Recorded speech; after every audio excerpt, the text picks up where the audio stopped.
Estamos começando mais um programa Encontro com a Espiritualidade, onde nós queremos agradecer você pela audiência, pela oportunidade de estarmos juntos aqui semanalmente meditando em torno da nossa espiritualidade. Então nós convidamos você para fazermos a nossa prece de abertura.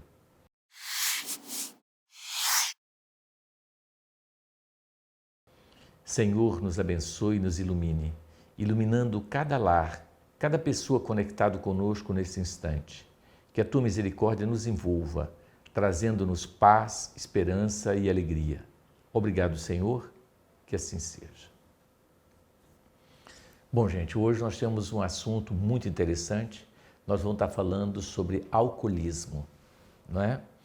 Então, é um tema de uma relevância gigantesca, considerando o efeito que os álcools causam no nosso corpo. Então nós vamos falar um pouco sobre a doença e os efeitos que o álcool produz no nosso corpo, na nossa vida como um todo, né? Tudo que o álcool pode nos trazer de benefícios e de prejuízos, tá? Então nós vamos estar falando esse tema. Em relação ao alcoolismo, né, nós vamos ver que a pessoa que bebe, né, e que tem a doença do alcoolismo, ele não bebe porque ele não tem vergonha na cara, ele bebe porque o alcoolismo é uma doença, né? Então a pessoa não tem que ter vergonha e nem se sentir menor que os outros porque tem uma doença, não é? Nós temos centenas de doenças, tá certo? E o alcoolismo é uma doença em que você já nasce com ela, tá certo? Engraçado, não a genética não conseguiu provar que ela seja genética, mas normalmente o alcoólatra já nasce alcoólatra. E é uma doença que nós precisamos muito auxiliar essa pessoa portadora desta patologia, porque muitas vezes o sentimento e o complexo de inferioridade, o sentimento de culpa que ele tem, que a pessoa tem, é muito grande.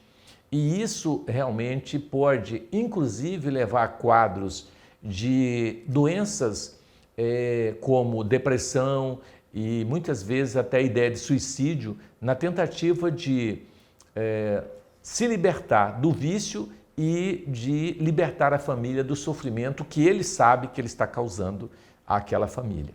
Por isso, o alcoolismo é considerado uma doença grave. Eu diria que é uma doença que acomete o mundo inteiro. Ela não é uma doença que atinge apenas uma classe social baixa, mas ela é uma doença que não tem classe social, não tem raça, não tem poder aquisitivo. Ela é uma doença que acomete o mundo inteiro. E eu diria mais que é quase uma epidemia no planeta, porque estima-se, né, a Organização Mundial de Saúde, que 10% da população da Terra seja alcoólatra. Mas, na verdade, se a gente for fazer uma análise mais profunda, na minha visão, né, como médico, isso é muito maior do que a gente pensa, né? O problema é o conceito que as pessoas têm de alcoolismo. Porque quando a gente fala de alcoolismo ou de alcoólatra, ele já pensa naquele mendigo que está jogado lá no porto, né, deitado no chão e dependente de álcool e de droga, né? Então esse não é o alcoolismo que a gente imagina que seja. Esse é o alcoolismo em fase terminal. Ele já está no seu estado terminal. E a gente só acha que é alcoólatra quando está nessa situação. Então eu acho que uma das primeiras coisas que nós precisamos entender é aprendermos aqui juntos a fazer o diagnóstico da doença, para que a gente possa até auxiliar essa pessoa. Porque normalmente o alcoólatra ele não reconhece que é alcoólatra e que nem tem a doença. Ele diz, não, eu bebo a hora que eu quero, eu não sou doente. Né? Então ele não consegue admitir que é doente. E essa é uma fase muito difícil da doença, porque o indivíduo não quer admitir que tem essa patologia. Então, antes de nós ensinarmos a fazer diagnóstico, porque qualquer um, mesmo não sendo médico, pode fazer o diagnóstico de alcoolismo, né? Então, vamos falar um pouquinho das causas do alcoolismo, né?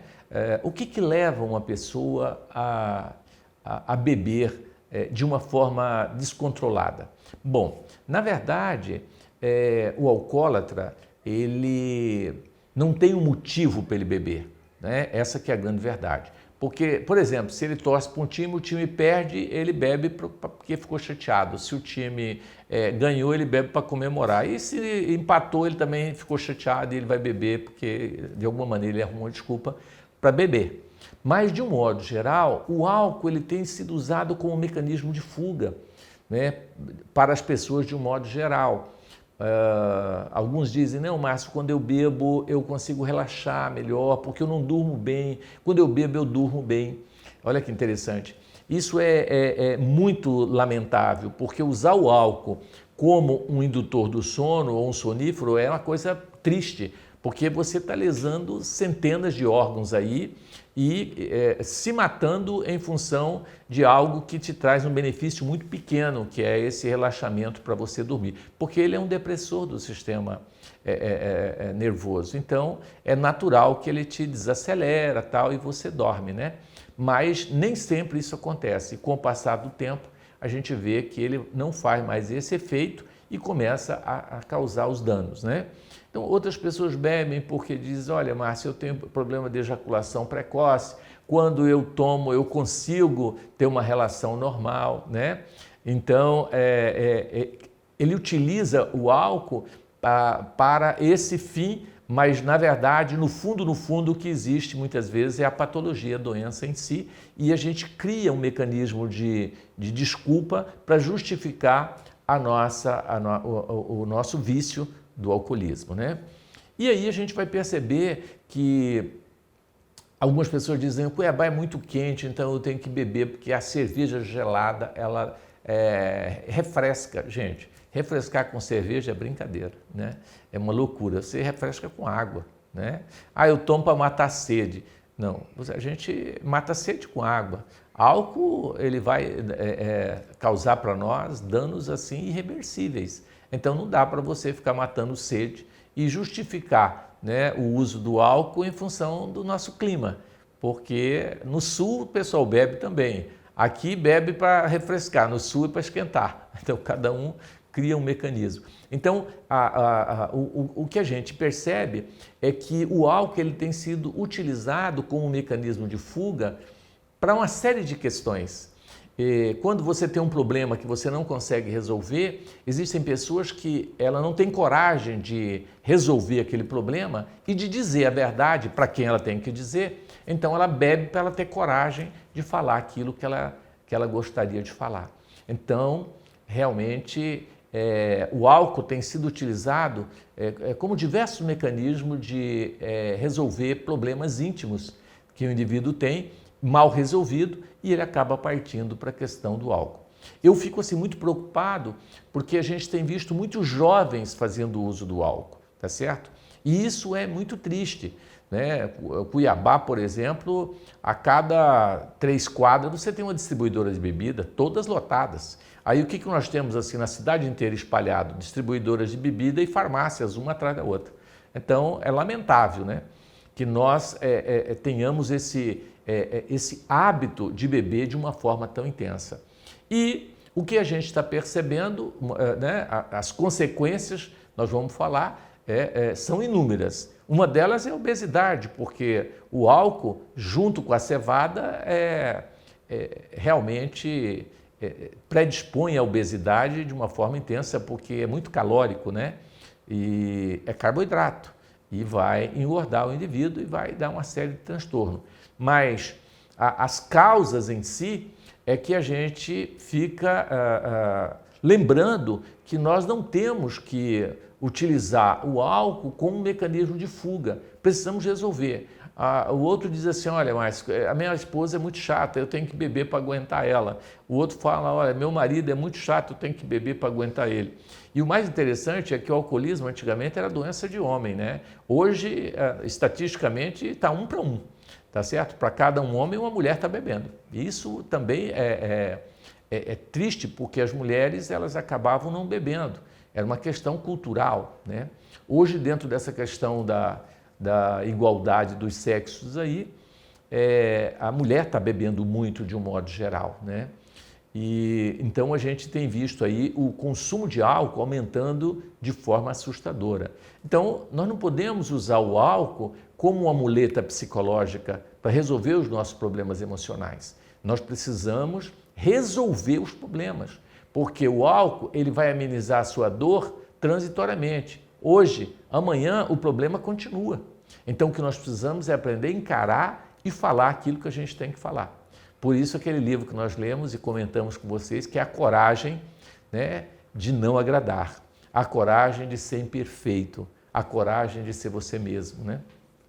Então nós precisamos buscar realmente meios de resolver os nossos problemas sem esses mecanismos de fuga. Porque são inúmeros os mecanismos de fuga dentro do campo dos vícios, além da doença do alcoolismo, né? Nós temos, por exemplo, a gula, o pessoal comendo demais, a ansiedade, o transtorno de ansiedade, levando as pessoas a comer de forma abusiva, né? A questão das drogas espalhadas de um modo geral, os doces, né? Gerando aí as diabetes, cada dia aumenta o número de diabéticos no planeta de forma intensa.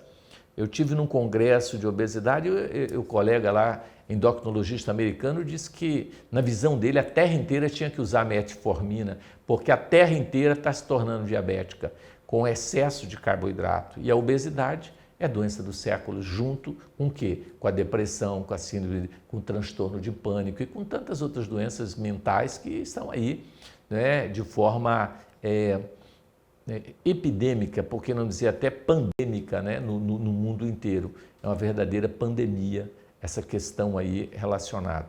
Então, o álcool, ele muitas vezes é utilizado, né, como um mecanismo de fuga, mas ele não é a solução para os nossos problemas, tá? Então, assim, se eu fosse enumerar as causas, né, são inúmeras, mas a verdade é aquela que nós falamos. O alcoólatra, ele já nasce alcoólatra. Então, vamos explicar como se faz o diagnóstico de um alcoólatra para a gente entrar nas consequências do alcoolismo. Como que eu explico isso? Um jovem, um adolescente, supondo que ele comece a entrar em contato com a bebida, quando ele vai numa festinha dos amigos, 12, 13 anos, ele já começa a reunir, a mãe já libera para ele ir à festinha, tal, né? Aí ele chega lá, por que normalmente os meninos ou as meninas vão às festas? Porque os meninos querem arrumar namorada, as meninas namorados e assim por diante e tal, e vão. Chegando lá, supondo que esse jovem é a primeira vez que ele está saindo sozinho, né? Que ele chega lá, aí o garçom traz lá uma bebida para eles, que é um ponche, que seria uma bebida disfarçada. Tem álcool, mas é disfarçado, porque é de frutas, coloca frutas junto e tal, e aí ele vai tomar o ponche, quem não é alcoólatra acha legal o ponche, toma uma dosezinha e fica por isso mesmo. Mas o alcoólatra não, a partir do momento que ele toma a primeira dose, ele fica louco, fascinado, ele diz, meu Deus, que coisa gostosa. E a partir desse momento ele deixa de olhar para o garçom. Ele não olha mais para as meninas, ele só olha onde que está o garçom. E normalmente é aí o seu primeiro porre, sai carregado da festa, e aí todo mundo, que graça, tomou o seu primeiro pileque e tal, e todo mundo acha interessante, mas na verdade ali está um alcoólatra que vai ter muito problema com álcool futuro. Aí mais tarde, quando os colegas chamam ele, escuta, vamos numa festinha na casa de fulana, tal, o que você acha? A primeira coisa que ele pergunta não é, vai ter menina bonita, vai ter gente legal para conversar? Não, ele pergunta, tem bebida? A pessoa fala, não, eles são evangélicos. Ah, não, então eu não quero. Tipo, o que atrai ele, o alvo da vida dele é o álcool, né? E aí ele começa a beber de festa em festa, ele quer ir beber nas festas, até que ele descobre que ele não precisa ir nas festas para beber, que ele pode passar no barzinho depois que sair do colégio com os amigos e tomar uma bem gelada, de tomar uma bebida qualquer. Então ele começa dentro desse processo até que ele não consegue mais beber só uma vez por semana, só na sexta-feira ou no final de semana.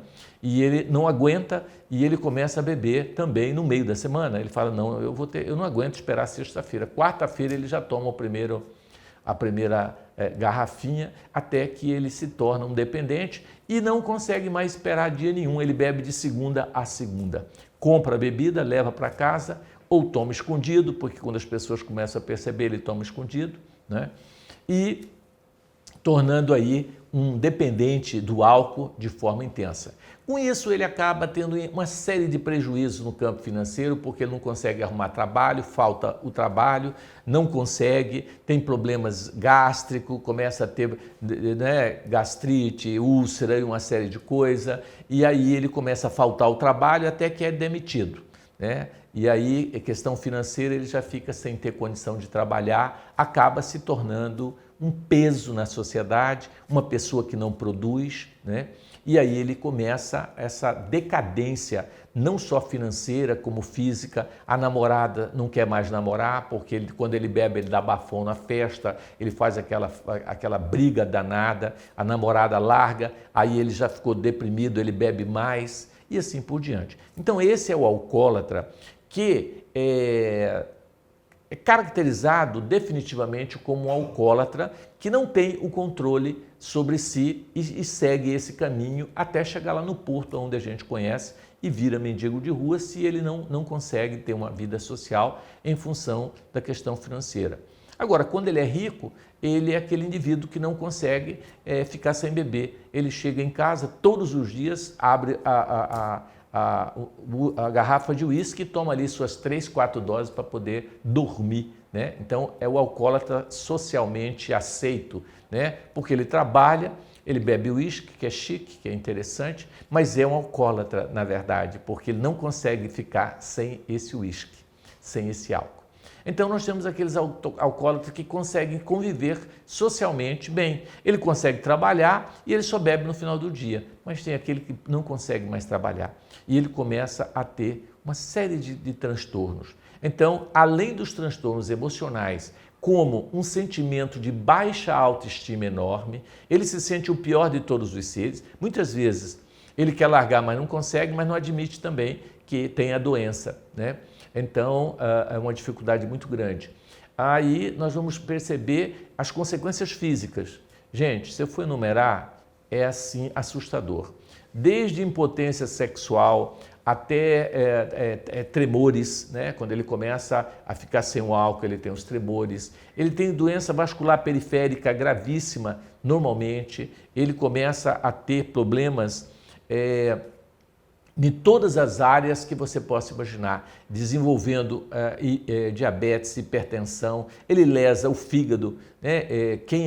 Quem tem esteatose hepática, por exemplo, que é a gordura no fígado, e que bebe, a chance dele ter uma cirrose é 10 vezes maior do que uma pessoa que não bebe. Então ele pode desenvolver uma cirrose hepática, né? Perder o fígado e todos os seus órgãos são lesados. O fato é que quando você ingere, né, qualquer quantidade de álcool, a quantidade de neurônios lesados com cada ml de álcool é algo assustador. Então, é você matar os neurônios. Por isso, o alcoólatra começa a ter problema também de demência mais cedo que os outros. Demência senil, ela é mais precoce. Então, ele começa a ter uma série de problemas, predisposição a doenças múltiplas, né, que surgem aí no corpo, lesão renal, cardíaco, porque todas as consequências que o álcool vai trazer para o organismo. Eu faço tratamento ortomolecular e na ortomolecular diz o seguinte, não tem nada de tomar um golinho. Diz que um cálicezinho de vinho faz bem para a saúde todos os dias, assim, depois do jantar, né? Se a gente pegar o livro Harrison, que é um dos papas da medicina, ele fala que uma dose de vinho todos os dias, não é o suficiente para, em 10 anos, produzir uma cirrose hepática. Então, isso aí é mito e mentira. Por quê? Porque, na verdade, o vinho ele tem uma substância chamada resveratrol, que é um protetor cardíaco. Mas o resveratrol você não encontra só no vinho, você encontra no suco de uva, em todas as frutas escuras, né? Você encontra o resveratrol. Então não há necessidade de beber. O ser humano não nasceu para beber, tá certo? Nós não temos necessidade nenhuma de beber. O aspecto espiritual do álcool é mais danoso ainda, porque nós vamos atrair os obsessores que vão nos sugar o álcool etílico. Você vai ver, né, um pedacinho do nosso... tem um vídeo que chama Sozinho, né, e você vai ver que interessante as companhias que o álcool traz para nós. Então, espiritualmente é um caos, tá certo? Márcio, qual o tratamento para o alcoolismo? Olha, o principal tratamento para o alcoolismo, na minha visão, existe. Eu chamo de AAA, Associação de Alcoólatras Anônimos. Para mim é o órgão mais competente no tratamento de alcoolismo que existe no mundo. Não tem nada igual. Agora, óbvio que isso não dispensa o médico, o psicólogo, muitas vezes o psiquiatra para auxiliá-la a dormir, que a insônia passa a ter um problema sério por causa da obsessão, o tratamento espiritual, a meditação, o hábito da oração, a atividade física, não é? Tudo isso são terapias que com certeza colaboram muito para essa questão do alcoolismo. Eu tive um pai que disse o seguinte, ele bebia muito. Um dia o filho foi para o bar e chegou alcoolizado. E ele disse, meu filho, você não pode fazer isso. Ele disse, pai, se você bebe, eu também quero beber porque eu quero ser igual você. Então ele disse, a partir de hoje eu não bebo mais. Tem umas coisas assim, né, interessantes. Uma doença que conseguiu ser curada pela atitude de um filho, né? Outro dia eu vi um outro depoimento de um alcoólatra que chegou em casa, o filhinho estava ajoelhado com as mãozinhas postas e pedindo, papai do céu, não deixa meu pai beber mais não, porque eu não estou aguentando mais, nem minha mãe, nem ninguém aguenta ele. Entendeu? Eu amo, eu queria te pedir por ele. Quando ele escutou o filho orando daquele jeito, ele começou a chorar e disse, não bebo nunca mais. Interessante, né? Então, tem, de repente, algo psicológico que é capaz de curar um indivíduo, né? Mas nós ainda vamos bater papo sobre o alcoolismo, né? Nós temos hoje um convidado muito especial, um médico, que vai estar, né, falando para nós, representando aí o AA, né? E vai estar conosco aqui dando uma entrevista maravilhosa.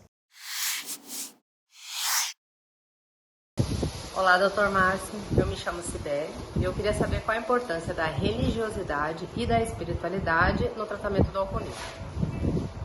Olha, na verdade, o alcoolismo é uma doença que independe de religião. Nós temos alcoólatras religiosos, né? Porque é uma doença e doença não escolhe se é religioso ou não.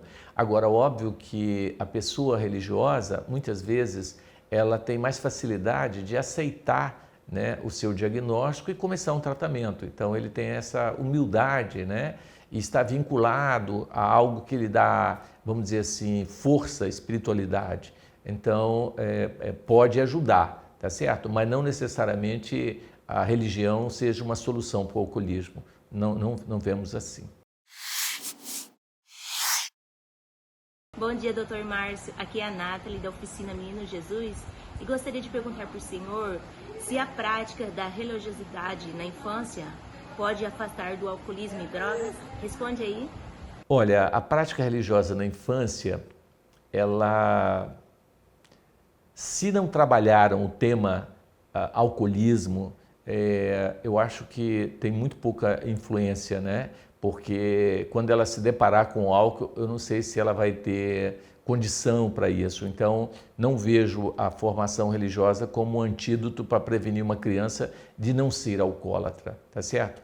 Eu acho que está muito mais relacionado com a formação ética, moral, com os costumes da família. Por exemplo, um pai que bebe, uma mãe que bebe, a chance do filho beber é muito grande, porque a bebida está ali, ele acha isso normal, ele acha isso bonito. Então, o meio onde ele está pode influenciar muito, com certeza. Olá, meu nome é Murilo Ferro e eu queria saber se a religião considera o consumo de bebida alcoólica pecado.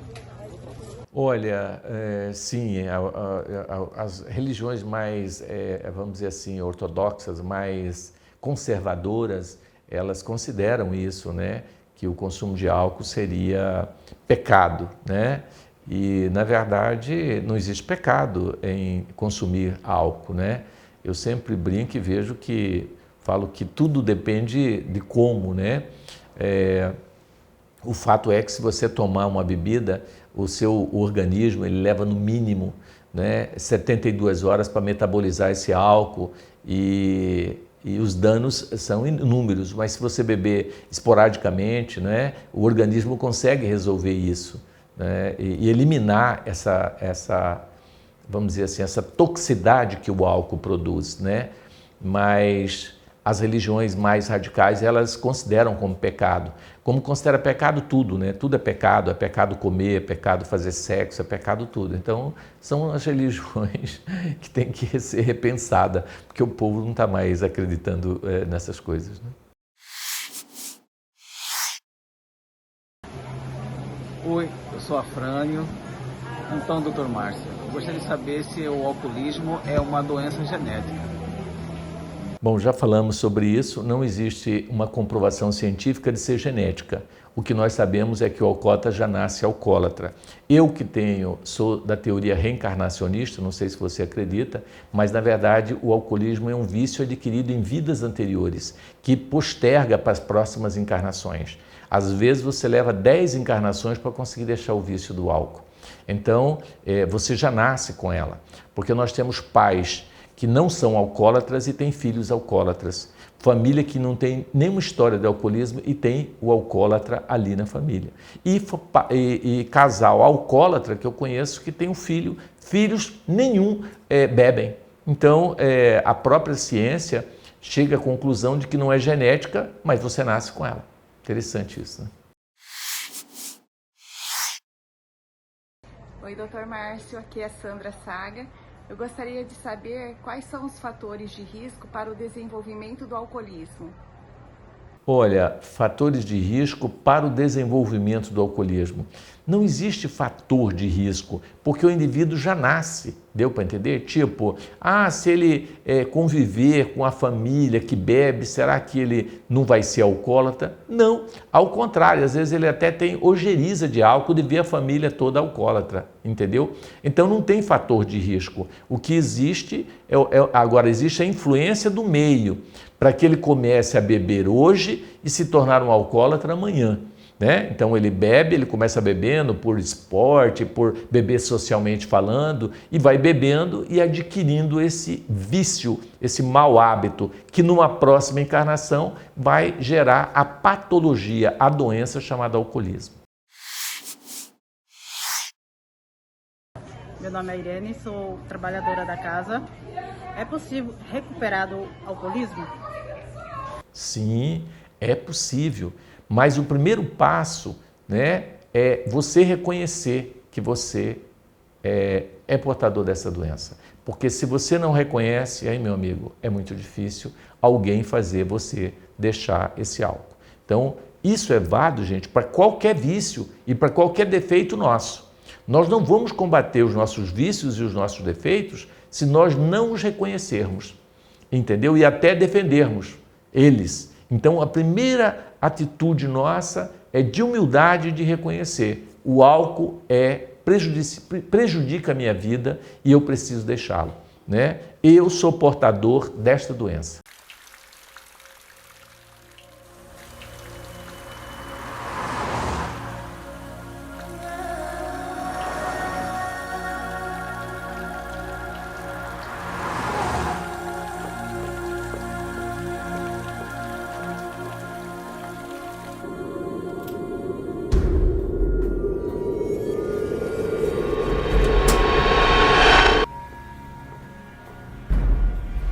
Oi, amor, cheguei. Oi, amor, tá lá no fogão.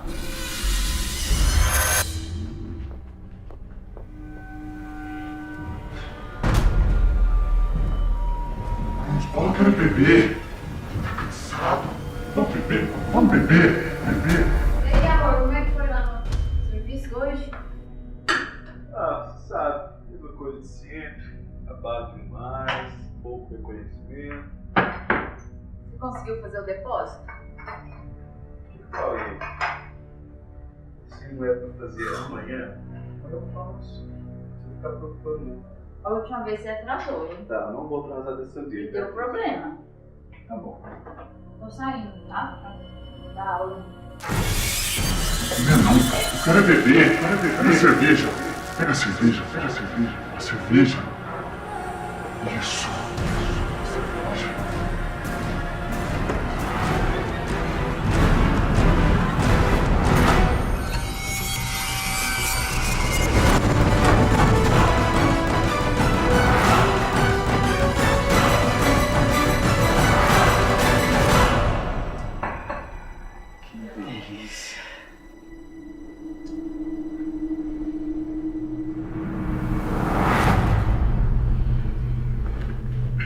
E aí, amor, você lembrou de abastecer o carro? Abasteci. Pode Cadê ficar a tranquilo. chave? Tá aqui sim. Já tô saindo, tá? Pra dar aula. Tá, vai lá, vou ficar aqui. Eu tô meio cansado hoje. Tá bom, não vai sair, não? Não, vou ficar quietinho aqui. Sozinho? É, sozinho.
Gente, as referências bibliográficas do que nós estamos falando, a nível espiritual, nós temos o livro Nas Fronteiras da Loucura, uma obra psicografada pelo médium Divaldo Pereira Franco, pelo espírito de Manuel Filomeno de Miranda.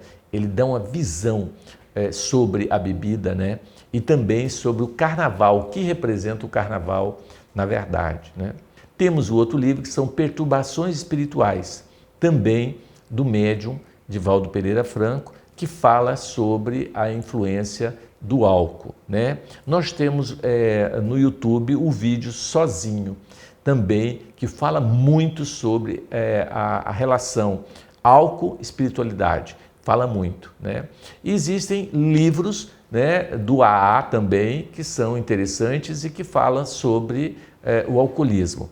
Agora, hoje, gente, a internet tem tantos livros, se você colocar, que você fica assim maravilhados de livros fantásticos que têm auxiliado centenas de pessoas em relação à doença do alcoolismo.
frente, Criador e criatura, peregrino nessa estrada, não posso parar, pois eu sei que alguém me espera e também necessita te encontrar.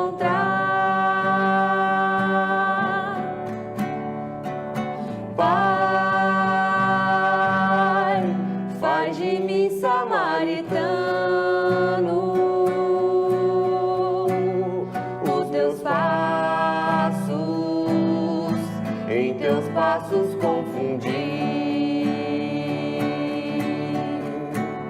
Ser orvalho neste imenso oceano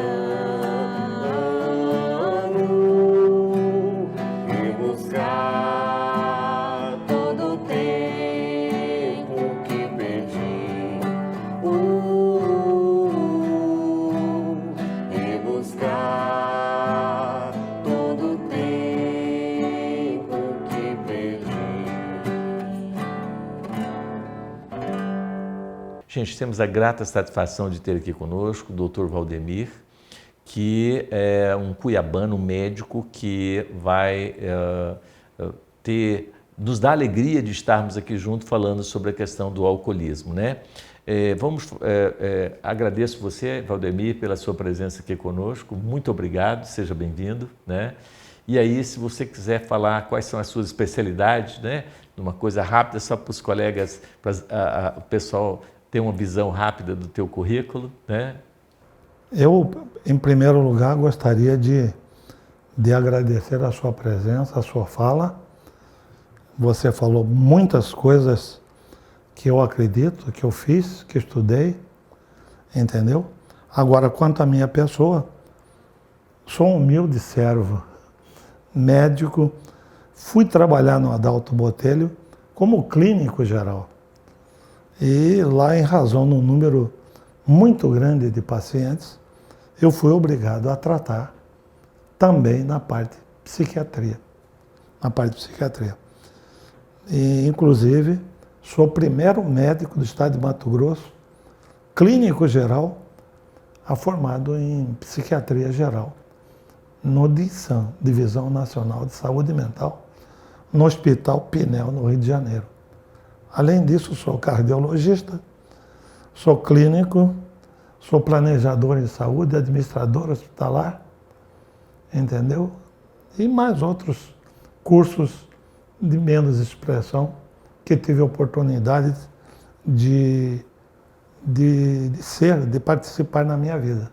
Bacana, muito bom. E você, Valdemir, você tem bastante experiência na área de alcoolismo. Você atendeu bastante paciente nesse campo? Sim, lá no Adalto Botelho nós tivemos oportunidade de atender muitos pacientes alcoólatras. É claro que esses pacientes já vinham com diagnóstico de alcoolismo, mas o tratamento desses pacientes surtiu um pouco efeito. A resposta ao tratamento convencional com diazepam para dormir, a assistência psicológica, as 3 primeiras psicólogas da Universidade Federal de Mato Grosso foi trabalhar comigo, entendeu? E nós tínhamos, muitos deles não queriam tomar o remédio. Era muito difícil. Eles botavam o remédio na boca, o antitanol, e logo depois que nós virávamos, ele cuspia o remédio. Ele não ligava para o tratamento psicológico, psicoterapeuta. E nós ficávamos com aquele paciente crônico. Ficava aquele paciente que ia e voltava. A maior parte deles era a classe média-baixa. Poucos média alta, entendeu? Mas isso não tem nada de ver entre causa e efeito, entendeu?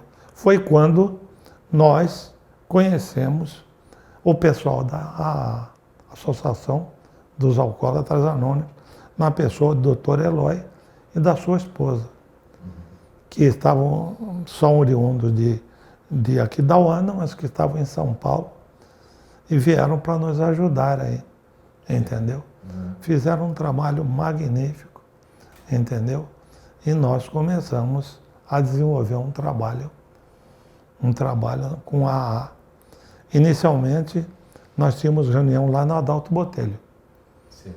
Lá na Adalto Botelho. Logo depois, eu consegui com meu tio Valdo Lavarria Filho, que era presidente da Legião Brasileira de Assistência, uma sala para eles reunir, porque o número de pessoas foi aumentando de tal maneira que já não comportava lá na Adalto Botelho, e ter essas aulas lá à noite lá era muito difícil.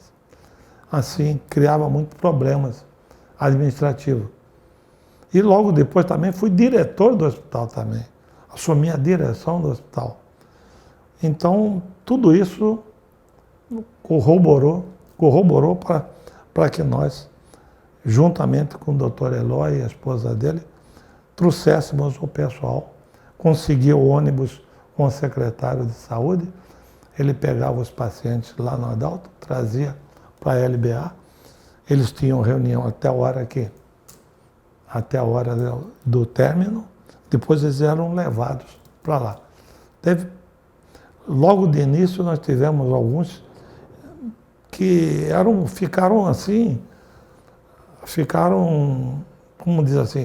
ficaram muito contentes com tudo aquilo, entendeu?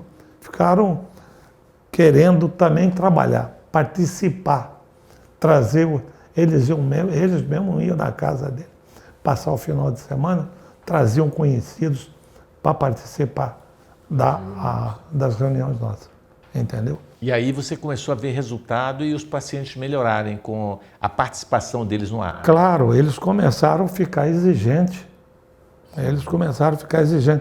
Aí eu contratei um fisicultor, nós tínhamos um campeonato de futebol de salão, depois de futebol de campo, nós tínhamos um campeonato de bilhar e tudo, a gente fazia taças para eles, e aquilo eles ficavam todo empolgados, né?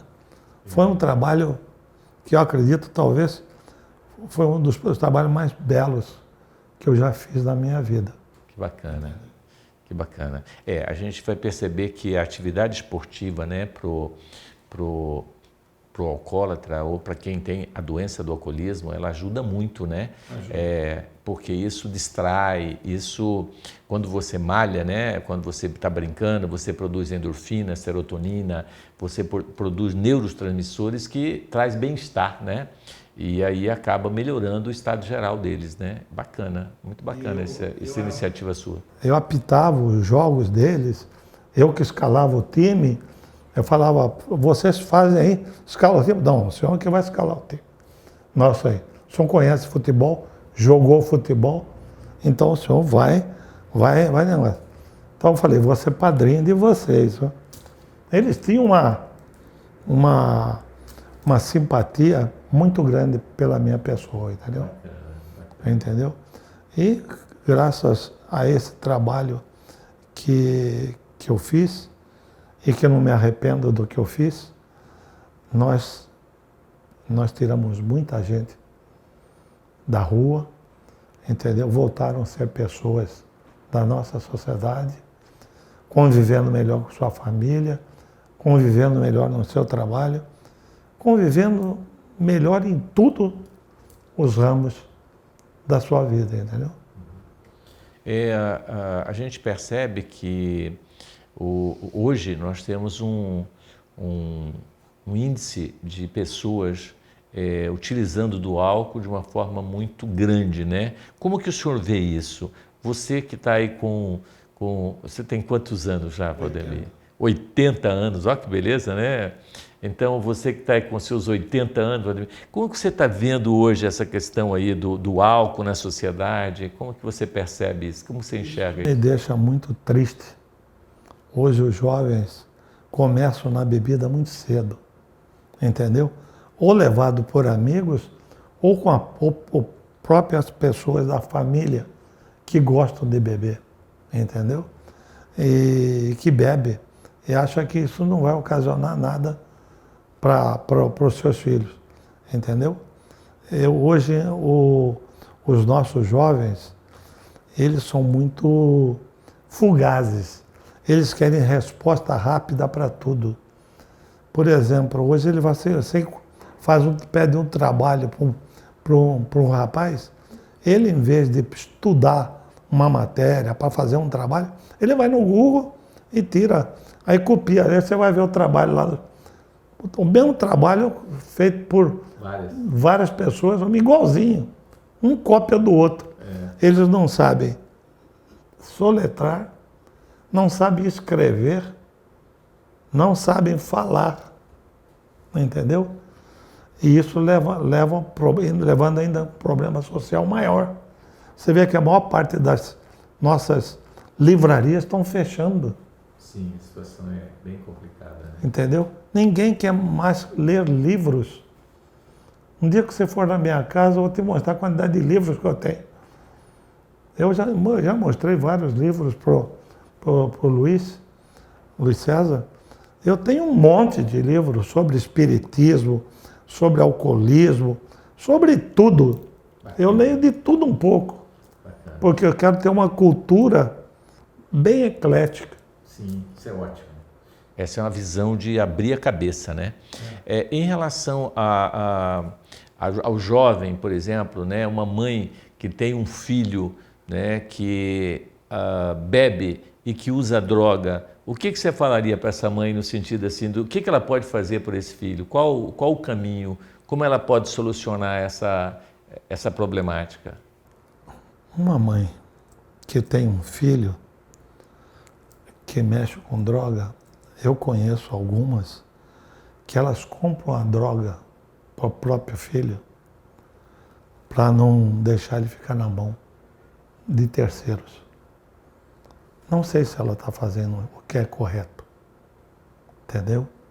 Eu acho que o problema maior é dos dois, é do casal.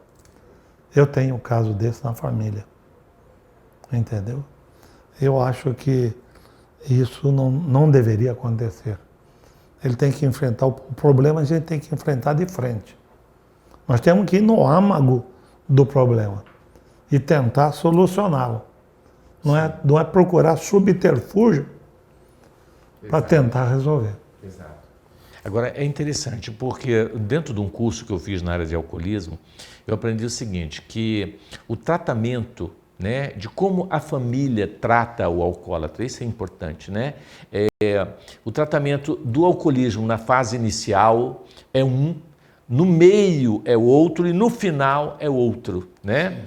Porque o tratamento inicial é o tratamento de rigor, né? Porque o filho chegou, por exemplo, alcoolizado e aí na segunda-feira não consegue trabalhar porque está vomitando, porque está mal, a mãe pega testadinho e começa a encobrir ele vai ficando e vai acomodando, porque tem sempre alguém para estar cuidando e paparicando.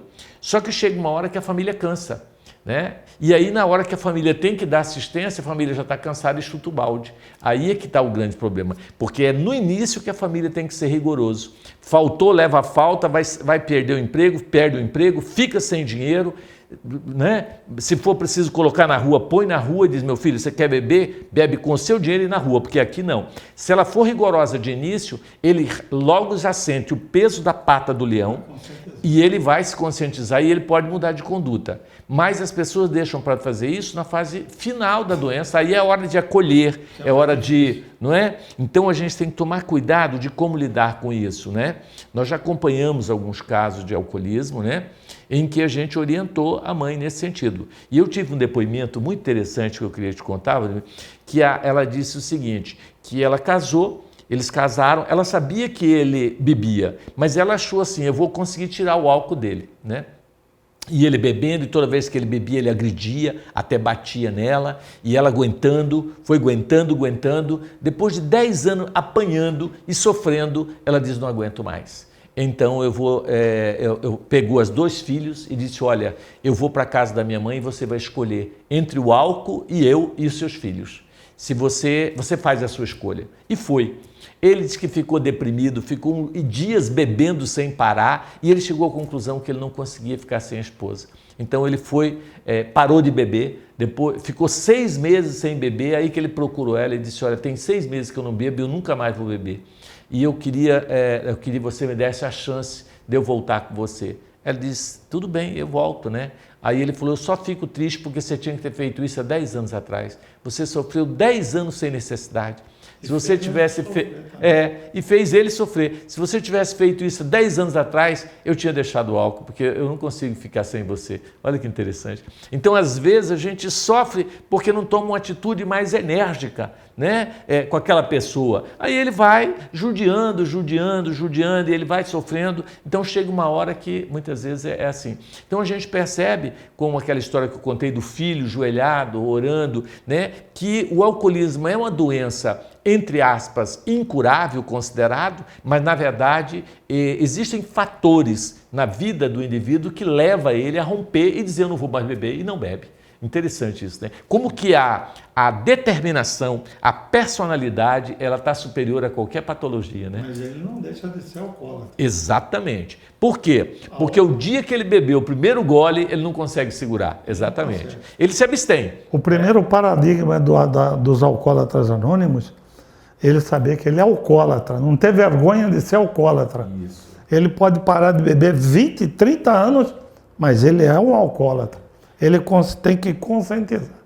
Eu vi o depoimento de uma odontóloga que ela ficou 10 anos sem beber, entendeu? Aí a sobrinha dela, 15 anos sem beber, a sobrinha dela fez um aniversário de 15 anos e ela foi. Chegou lá, ela comeu 3 empadinhas e na massa da empadinha colocaram o álcool para ficar quebradiça, para ficar bem molinha. Quando ela sentiu aquele gosto, ela já sentiu algo diferente, foi na geladeira, achou uma garrafa de Campari, enfiou dentro da saia e bebeu inteirinha no banheiro, já saiu carregada 15 anos sem beber. Olha que interessante. Então o álcool realmente é essa doença considerada incurável, né? Mas que existem fatores que podem mudar essa questão. Mas o que você falou é muito bem lembrado para a gente não esquecer disso. O alcoolismo é considerado uma doença incurável. Por quê? Porque você não é uma pessoa que consegue beber socialmente, né?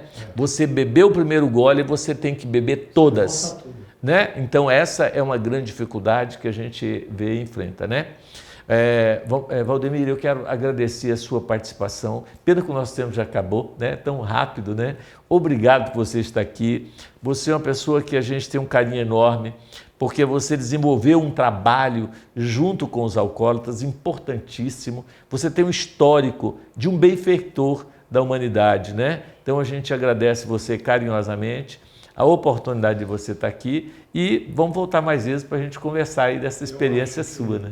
Você deu uma aula para mim hoje. Imagina, obrigado. Você aprendi muita coisa com você. Coisas que eu não aceitava. Uhum. E coisas que você falou que eu também concordo. Entendeu? Mas tudo isso é uma coisa, depende do entrelaçamento, da troca de experiências. Exatamente. A gente aprende cada dia mais. Eu, por exemplo, infelizmente, eu tenho uma esteatose de 2º grau. Eu nunca fui alcoólatra. Nunca bebeu, né? Bebi muito pouco, entendeu? Mas eu tive um problema de coronavírus e a vacina me deu uma esteatose de 2º grau, autoimune, entendeu? E hoje eu sou obrigado a fazer dieta. Esse corpinho que eu estou aqui, esse corpanzil, eu pesava 100 quilos. Eu hoje peso 79. Você está elegante, você está ótimo. Então, tá vendo? Tem os benefícios, né? Nem todo mal é mal, né? Tá certo. Mas ao mesmo tempo que a gente tem mal de um lado, a gente bem de um lado tem mal do outro. É verdade. Porque hoje eu não tenho mais assim, por exemplo, dificuldade de deambular. Sim. Eu ando pouco porque eu canso. Entendeu? Tranquilo.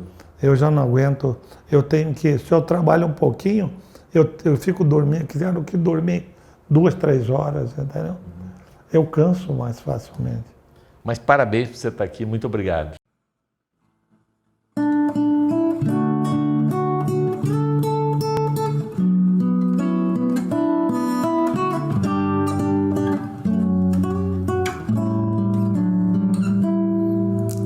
Ouvem-se hinos na casa de Ismael, anjos cantam canções em louvor. Retornai, ó discípulo fiel, pois cumpriu sua missão com amor. Jesus se fez mais presente entre nós, nesses livros que falam de luz, fez-se mínimos por humildade, defensor áureo da fraternidade. Ó manto de feitas, Deus Cristo e caridade, ergue alto a sua bandeira, divulgando a verdade. O viajante seguia no céu, com as estrelas que estão a brilhar. Nos guiastes nas terras de Ismael, fulgurante estrela sem par. Avante, irmãos, no caminho do bem. Avante, obreiros, o tempo chegou. O campo já vos foi preparado.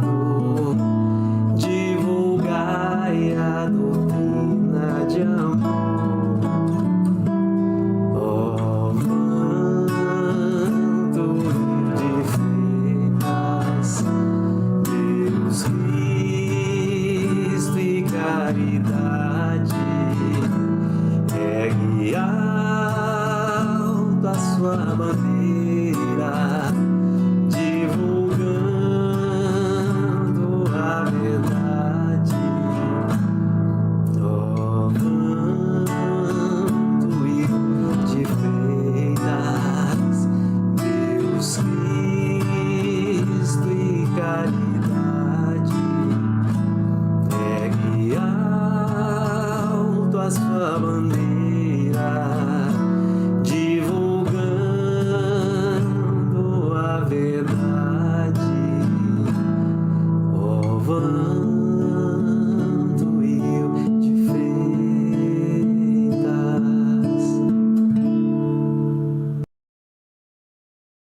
Queremos agradecer a oportunidade e estamos chegando em mais um final de programa e convidá-los a fluidificarmos as nossas águas. Deus de amor e bondade, coloque nessa água, em todas as águas de todos os lares, o medicamento, o bálsamo, o consolo, a esperança para cada coração. Que o teu amor, Senhor, possa envolver todos os nossos irmãos que vivem o problema do alcoolismo. Graças te damos, hoje e sempre. Que assim seja.